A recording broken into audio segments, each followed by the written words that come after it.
നിങ്ങളുടെ ചിന്തകൾ നല്ലതാണെങ്കിൽ അവ സൂര്യരശ്മികൾ പോലെ നിങ്ങളുടെ മുഖത്ത് പ്രകാശിക്കും. നിങ്ങളെപ്പോഴും അഴകുള്ളവരെ കാണപ്പെടും. മുഖം മനസ്സിൻ്റെ കണ്ണാടിയാണ് എന്ന് നമ്മളെല്ലാവരും കേട്ടിട്ടുണ്ട്.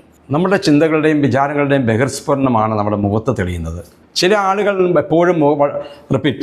എപ്പോഴും മറ്റുള്ളവരെ ആകർഷിക്കുന്നത് അവരുടെ മുഖപ്രസാദം കൊണ്ടാണ്.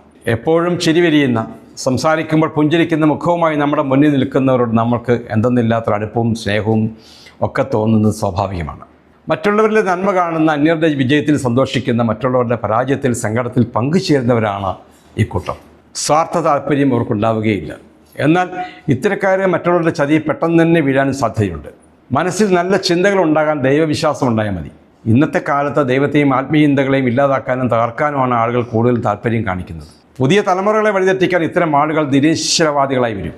ആത്മീയ അടിത്തറയിൽ പണിതുയർത്തി പരസ്പര സ്നേഹത്തോടും സഹവർത്തിത്തോടും കൂടി ജീവിച്ചിരുന്ന ജനങ്ങളെ സ്ഥാപിത താല്പര്യങ്ങൾക്ക് വിധേയമാക്കിയപ്പോൾ ജനങ്ങളുടെ മനസ്സമാധാനം തന്നെ നഷ്ടപ്പെട്ടു.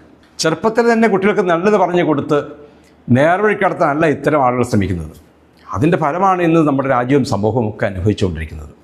സമൂഹ മാധ്യമങ്ങളിൽ അധിക സമയം ചെലവഴിക്കുകയും സമൂഹ മാധ്യമങ്ങളിലെ പണ്ഡിതന്മാർ പറയുന്നതാണ് ശരിയെന്ന് വിശ്വസിക്കുകയും ചെയ്യുന്ന ഒരു തലമുറയാണ് ഇന്ന് വളർന്നു വരുന്നത്.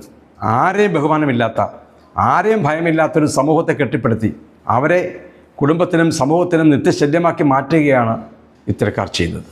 പറഞ്ഞു വരുന്നത്, ഇത്തരം മൂരാക്കുടുക്കുകളിൽപ്പെട്ട ആളുകൾക്ക് മറ്റുള്ളവരോടും സമൂഹത്തോടും എന്നും വെറുപ്പാണ്. ഇവരുടെ മനസ്സിൽ എല്ലാവരുടെയും വിദ്വേഷവും നിറഞ്ഞിരിക്കും. തെറ്റായ ചിന്തകളിൽ ഇവരുടെ മനസ്സ് വ്യാപരിക്കുന്നത് ഇവരുടെ മുഖത്തു നിന്ന് തന്നെ നമുക്ക് വായിച്ചെടുക്കാൻ പറ്റും. യാതൊരു മുഖപ്രസാദമില്ലാത്ത മുഖത്ത് എപ്പോഴും ദേഷ്യഭാവമായിരിക്കും കാണുന്നത്. മനസ്സിനെ സൽചിന്തകളാൽ നിറച്ച് ദൈവ തേജസ് ഹൃദയത്തിൽ നിറയ്ക്കാം. അത് നിങ്ങളുടെ മുഖത്ത് 1000 സൂര്യന്മാരുടെ പ്രകാശത്താൽ ശോഭിക്കും. പൂർണ്ണചന്ദ്രൻ്റെ നിറവോടെ നിങ്ങളുടെ മുഖം പ്രകാശിക്കട്ടെ. ആളുകൾ ആ കുളിർനിലാവിൽ സന്തോഷിക്കട്ടെ.